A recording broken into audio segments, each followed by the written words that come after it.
Welcome to the Ex Good Girl podcast, the place where people pleasers, perfectionists, and overgivers come to unlearn the good girl rules that you thought were making you good, but now you can see are actually just keeping you small. If you've spent your life being unable to say no, putting everyone else's needs and feelings above your own, constantly seeking external approval, or avoiding conflict to make others feel comfortable, if guilt and resentment feel like a constant weight in your life, it is time to learn to knock that shit off. Every episode, we dive into the stories, skills, and strategies that you need to stop shrinking, start speaking up, and to live a life that is authentically and unapologetically yours, while also deepening the connection and vulnerability in the relationships that matter to you. I'm glad you're here. Let's jump in.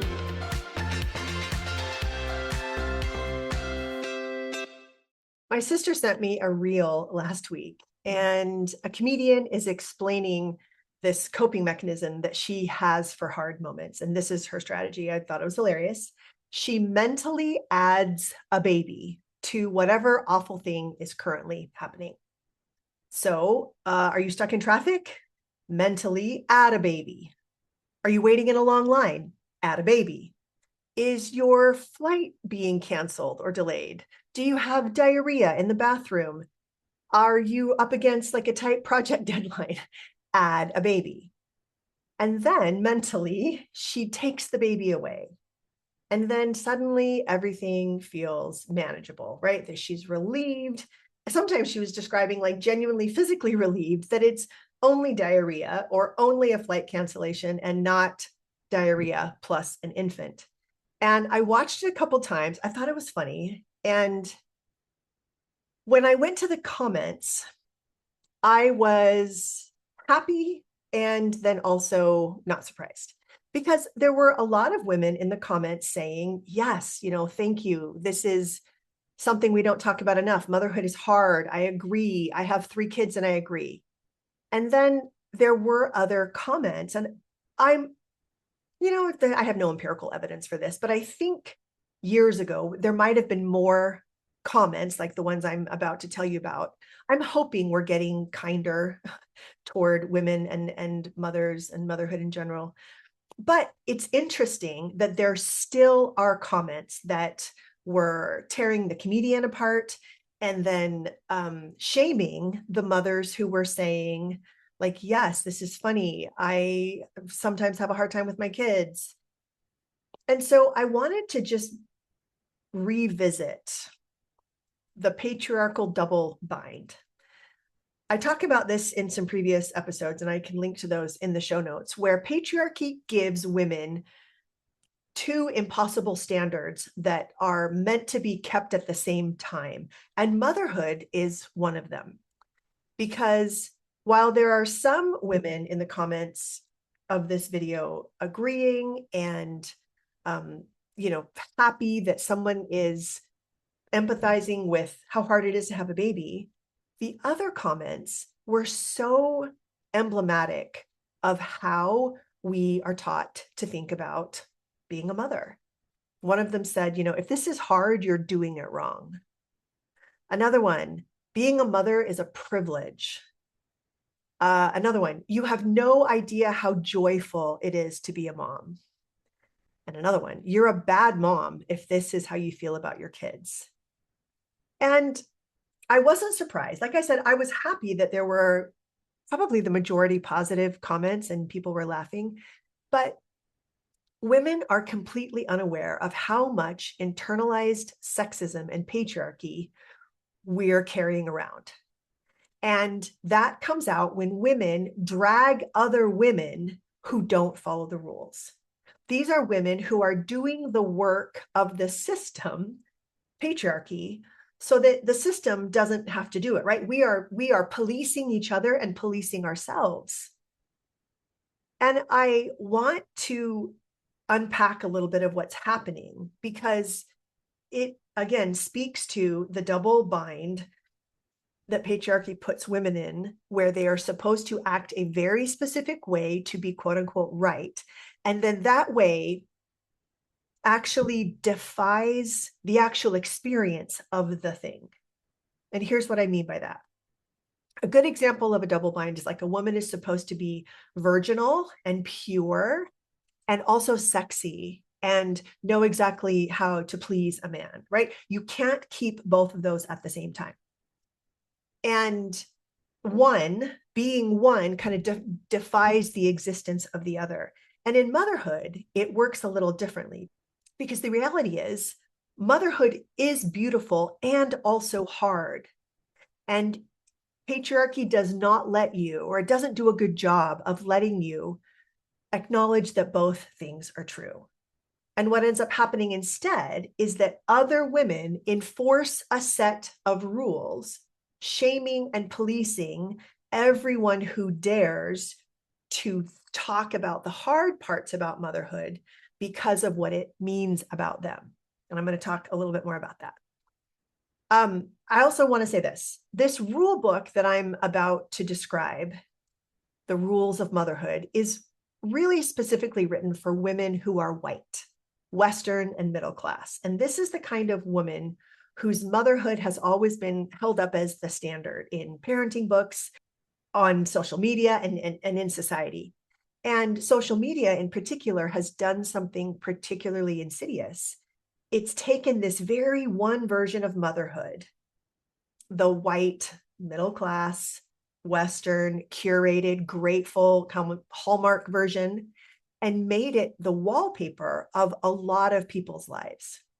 You don't have to have grown up with these rules to absorb them when you bump into them all over the place in advertising, on social media.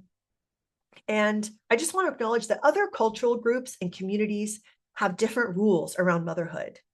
And they have, in a lot of cases, a lot more communal, a lot more healthy, supportive rules around motherhood. But this white Western version kind of seeps into everything. And so that's what I'm going to focus on today. So, rules. The commenters in that reel were dragging the other women because they had broken these unwritten rules that women are handed in this culture. And for the record, I am Latina, but I am white passing. And I grew up in a very white-centric home, even though my mom's Mexican. And so I really identify with this. You don't have to be white. I don't consider myself white to have been infiltrated by these rules. So these rules don't come all at once. They're not in like a syllabus that you get handed at one point that you can point to and read through and either accept or reject. It comes in pieces. It comes from your mother. It comes from church, from television, from the way people respond when you tell them that you're expecting. And it accumulates quietly. And I think that we are not aware of how often we are bumping up against these rules because they're so subconscious. And I want to name a couple of them. Rule number one is you asked for this. Whether that is literally true is almost beside the point. In our very Western, individualist, pull yourself up by your bootstraps culture, even if you're recovering from childhood, once you are a mother, your suffering is your own fault. You chose this, which means that any complaint, any struggle, or any honest reckoning with how difficult it is self-indulgent. Like, listen, you signed up for this. You don't get to be surprised. You don't get to be overwhelmed. You chose this. We have this idea that individuals are the total of their own choices and not the choices of the system that they live in or the options of the system that they live in. And so that really comes out in motherhood. If you choose to have a baby, then you chose every single thing about it that is hard, and that means you should just shut up about it. Rule number two, you are supposed to love being a mom so that other women also want to be moms. And that love is supposed to be so totally overwhelming and encompassing that it transcends the physical reality of what is happening in your body and your life. I remember telling my husband after having a C-section, and I said something like, my life is nothing but blood and shit right now. And that felt accurate, but I'm not allowed to say that, right? I'm not allowed to say that to another woman because number one, I chose it. And number two, I'm supposed to let the way being a mom takes over your entire life be something happy that I protect other people from the reality of. Because if I accidentally poison the well, so to speak, and they don't want to have children because of what I am sharing about my experience, then that's on me. Rule number 3, you shouldn't need help. This one is crucial, A, because you chose it, and needing help is evidence of failure. Good mothers figure it out. They find the system that works and they keep trying until they do. And they have to make it look easy or at least manageable. You certainly don't get to be angry at crying babies when you don't know how to make them stop. If motherhood is natural, quote unquote, and women are born to be nurturers, if you're struggling with that, then there is something wrong with you. And of course, that women are nurturers and that motherhood is natural are two of the biggest patriarchal rules for women. So if you're struggling, that's a you problem. There is this insidious kind of unspoken rule that can be traced right back to our puritanical roots as a country, especially in the United States. When Eve fucked everything up by eating the apple, and God said that her punishment, this is in the Bible, Genesis, that he would, quote, greatly multiply her pain in conception and childbearing. Basically saying, yeah, Eve, as your punishment, having a child is going to be painful, and childbearing is going to be painful, and that is your punishment. And so suffering in childbirth and child rearing is part of the deal of being a woman. So you shouldn't need help with that. It's what is innate to your lot in life. Rule number 4, you should be grateful that you get to be a mom. And you can't just feel grateful, you have to demonstrate it. You have to think about all the people who want to be moms and can't. You have to think of how it will affect your children if they see you being frustrated or sad about how hard it is sometimes to be a mom. When someone, this happened to me in church, I was holding a screaming toddler and chasing another one. I was frustrated. I was hot. I was sweaty. I had to pee. And an older woman walking down the hall looked at me and just smiled and said, you know, these are the best days of your life. You're going to miss these. If someone says that to you, you have to smile and agree. You do not get to complain about the privilege of being a mom if you're going to be a good mom. Number 5 is kind of similar to number 2 about, you know, protecting other people from the truth about motherhood, but it goes a little deeper. You have to protect everyone else from your reality. So women who don't have kids, your own kids, your mom friends, your church congregation, you have to manage their experience of your motherhood so that it stays pleasant and doesn't disturb them. Because there are 2 things they should not know about: how hard it really is to have kids and how you are experiencing being a mom.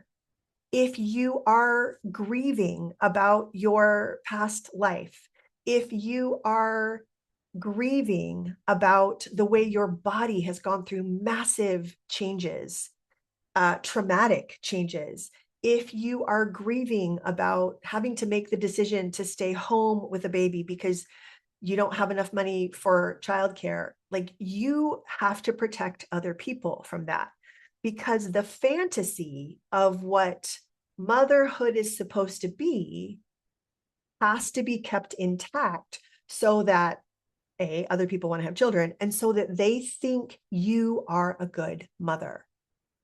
Your job is always to make sure that they don't feel uncomfortable about something. And if you take all of these rules together, I imagine them forming like this perfectly little sealed container. And here's the thing about that container, it is supposed to be love. It's designed to look like love because we tell ourselves that this is what love looks like. It is sacrificial, it is total, it is uncomplaining, it is grateful. And if you can't do that, your only other option is, do you really love your children? Are you a bad mom? You can either be a good mom inside of that little sealed container following the rules, or your only other option is you're a bad mom. And that's the trap. Motherhood is hard, and it is also beautiful.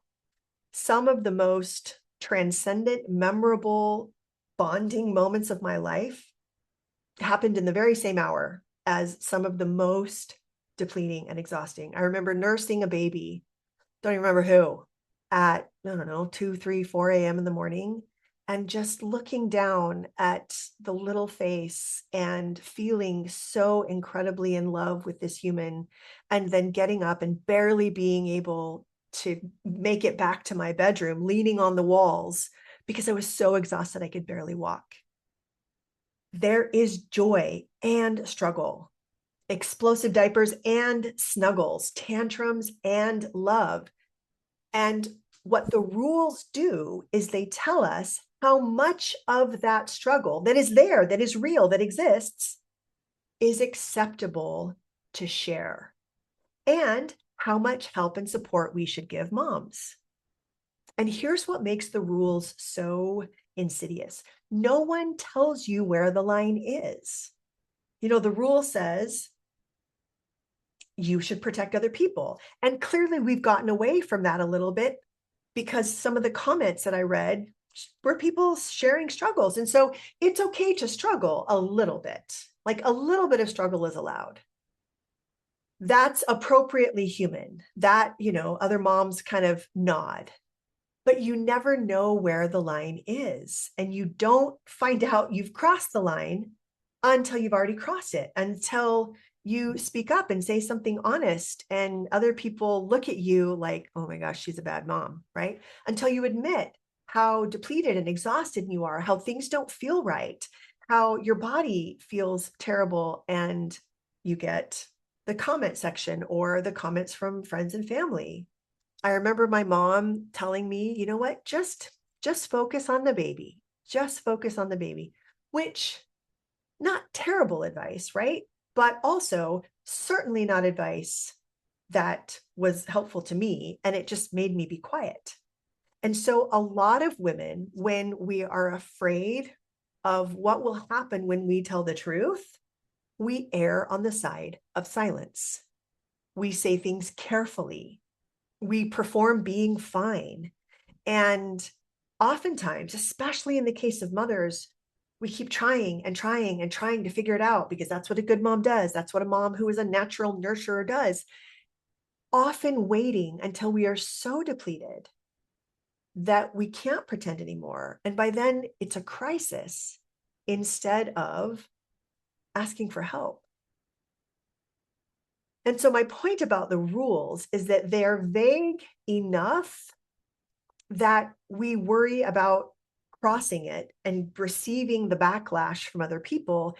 And that is the point. The vagueness is a feature because when you don't know where the line is, you stay well behind it.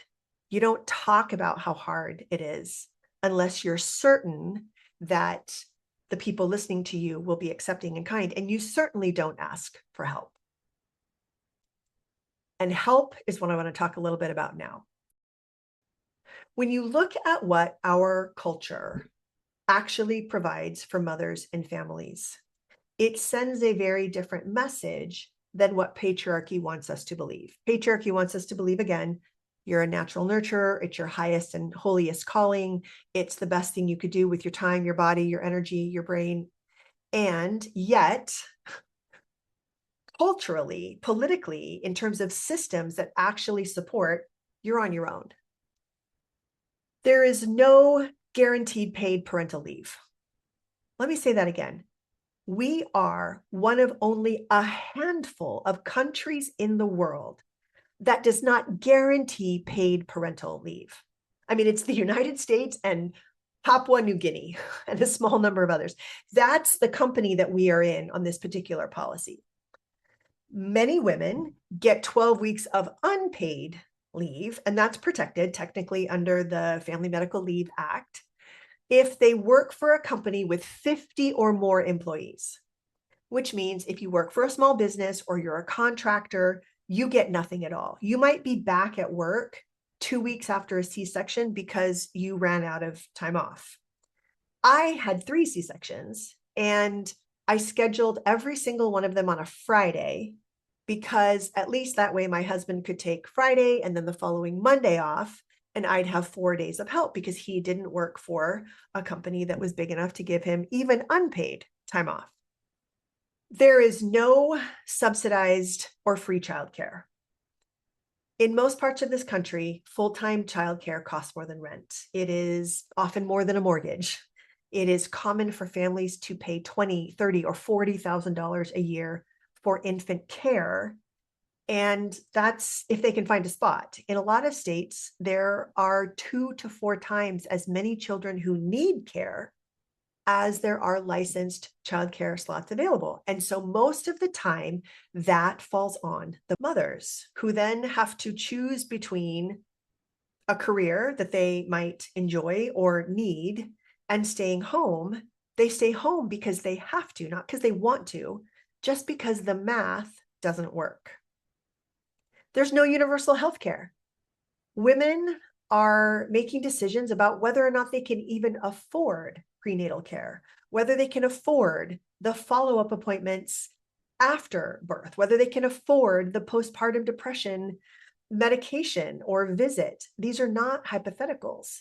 This is a daily reality for millions of women in the wealthiest country in the world. And lastly, there's no village. Like that saying, it takes a village. I think it really matters, especially here around women and childbearing. We talk about the village constantly, but we don't honestly talk about where the village went. It's gone because we have built a society that prizes individualism and individual nuclear family self-sufficiency above everything else. It's gone because the way capitalism works, and you have to work harder and harder and harder to earn the same amount of money, you end up moving people away from their families for jobs. And then we make those jobs so demanding that it's nearly impossible to look for and build new community. You're just so tired. And it's gone because we have designed suburbs and office parks and schedules that make it really difficult to be in real relationship with anyone outside your immediate household. One of the things that I've been struck by as I have reflected not just on my own birthing experiences and motherhood experience is the lack of, the women were the nurses, right? I lived in Texas. My parents lived in California. My mom came out for a couple of the births and then she had to leave and it was just me. And I remember walking out of the hospital carrying my oldest, Rachel, and just thinking, oh my gosh, are they just going to let me leave with this baby? Who do I ask if I have a question or if I don't know how to do something? And that's what the village is for. That's what the community is for. And the village disappeared because we have built a world that doesn't have room for it. And then we tell women, you have to keep these rules all by yourself. And it's your job to, if you want a community, you have to recreate that from scratch while also working, while also gestating a baby, while also managing everything that comes after the birth of the baby, doing the majority of the household labors. And you should be grateful. This is not a personal failing. This is a political choice. And it's been made, this is the most frustrating part. It is straight white men who are making the rules about the system that we still live in. White straight men created patriarchy, all the rules that we're supposed to be following, and they created now the system that doesn't allow us to have anything but the type of birth and child rearing experiences that we're having now, completely without support. So I want to live in a very specific kind of world. I want to live in a world where mothers and babies are supported and loved, where families are supported and helped, where we get away from this increasingly insidious idea that humans are just the sum total of their own choices. And because they chose it, you're on your own. I'm going to be talking more about this world that I want to live in, because I think that is a really important part of becoming an ex-good girl, is that it's not just that I leave behind all the rules and the practices and the paradigms that kept me performing goodness, but that I actually find my voice and start advocating for the world I do want to live in. I want to end on this. Those women writing those shaming comments were also women who have been shaped by the same system. They've internalized those same rules. In many cases, they're the ones who have organized their entire identity around being a woman who does this well and gladly. And I know, because that's what I was programmed to do. And that's what I tried to do, to present this idea of this hallmark motherhood and to hide anything that exposed it as anything other than beautiful. And so when we think about how women uphold these systems, it's a nuanced discussion, because let's imagine that you run into me, and this is, 15 years ago, when I'm basically like a trad wife, conservative mom of, 3 kids at home, and you say something negative about motherhood. You kind of pull back that curtain just a little bit. Me, as a woman who had organized my entire sense of self around being a good, joyful, happy mother, I'm going to feel threatened by that, because it's destabilizing.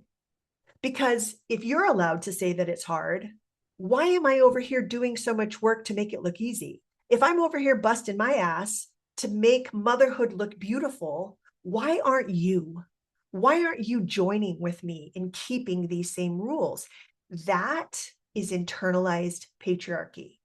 Because what I'm going to do, rather than feel the emotion of being destabilized and like, oh, maybe what she's saying has value, and do I feel some of that too? I'm going to yank that curtain back, right?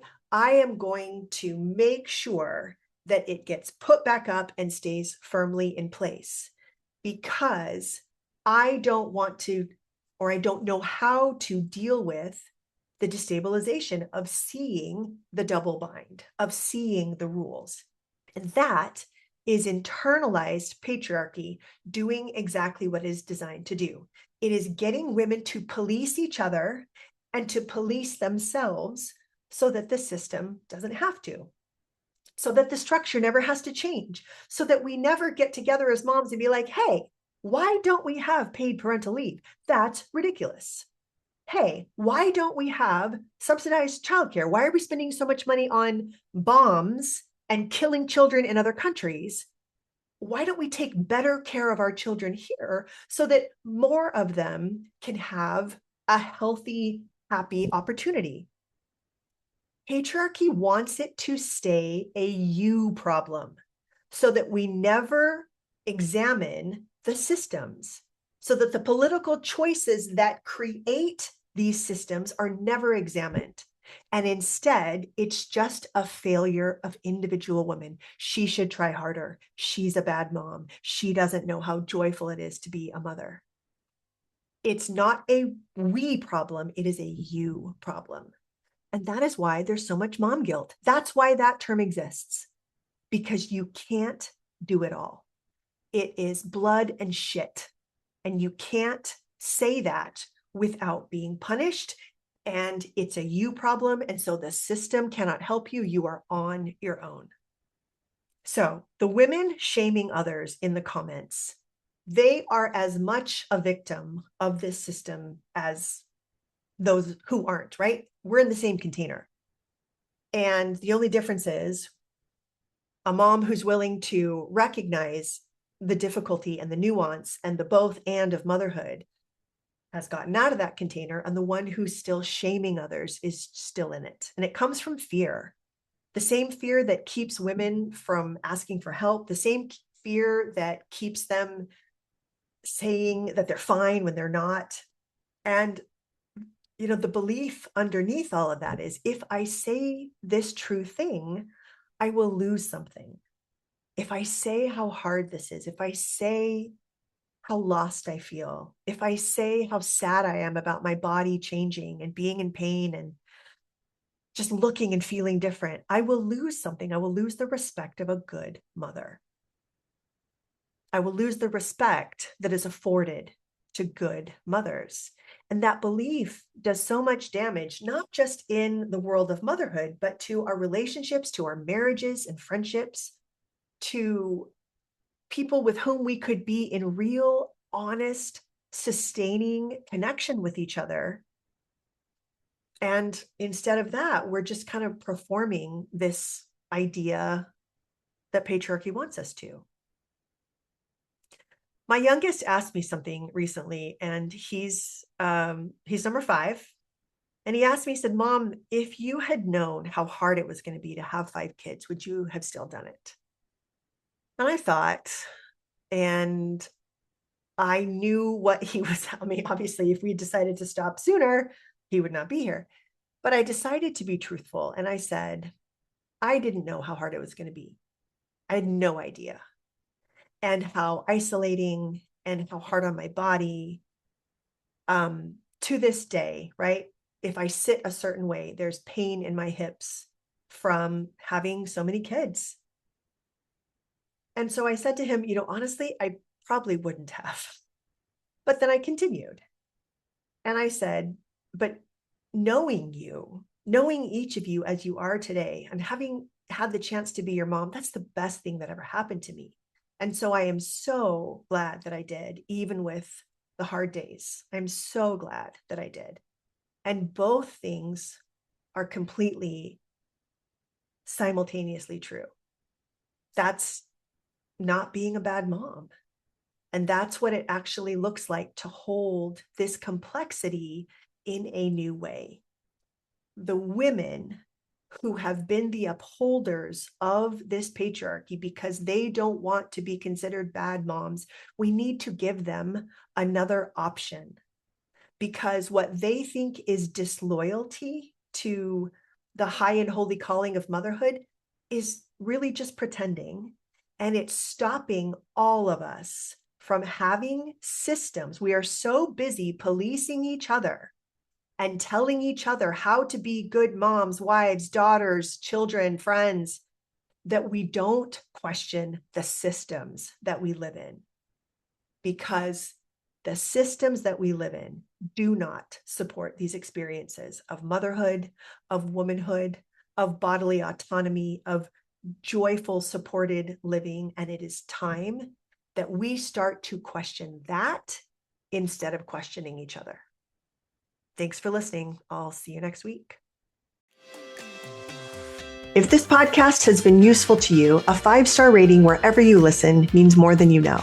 And if you're ready to do this work for real, I want you to head over to sarahfisk.coach. You can sign up for my emails, download my free guide to having difficult conversations, or even book a call with me. You and me on Zoom talking about your specific situation so that you can see exactly how this work applies to your life and how I could help. I also want you to know that my group coaching program has a new name. It used to be called Stop People Pleasing, and it's now called Connected. Because stopping something is really only half the work. The other half is creating something, self-trust, relationships that are deeply satisfying, and a life that is authentically, unmistakably yours. If that sounds like what you're after, come find me at sarahfisk.coach.